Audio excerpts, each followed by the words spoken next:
बूढ़ा प्रेमी की प्रेम कहानी। एक छोटे से गांव में, जहां की हवा में सादगी और शांति बसी हुई थी, वहीं रहते थे बूढ़ा प्रेमी जिनका नाम रामदीन था। रामदीन जी एक साधारण किसान थे जिनकी जिंदगी में उनकी पत्नी सविता के अलावा कोई खास खुशी नहीं थी।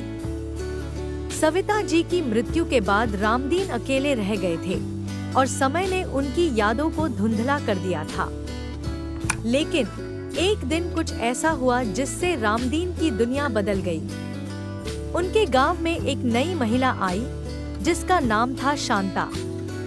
शांता एक विधवा थी और अपने बेटे के साथ गांव में आई थी।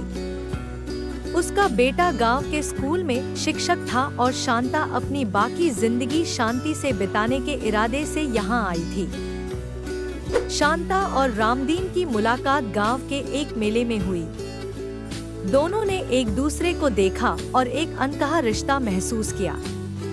रामदीन ने शांता को पहली बार देखा तो उन्हें अपनी पत्नी सविता की याद आ गई। शांता भी रामदीन की सादगी और उनकी आंखों में छिपी उदासी को महसूस कर सकी। धीरे धीरे रामदीन और शांता के बीच की दूरी कम होने लगी। वे एक दूसरे के साथ समय बिताने लगे, अपने जीवन के सुख दुख बांटने लगे। गांव वाले पहले तो इस रिश्ते को लेकर बातें बनाने लगे, लेकिन जब उन्होंने देखा कि रामदीन और शांता एक दूसरे के साथ खुश हैं, तो उन्होंने इसे स्वीकार कर लिया। रामदीन और शांता का रिश्ता प्यार का एक नया उदाहरण बन गया। उन्होंने साबित कर दिया कि प्यार की कोई उम्र नहीं होती।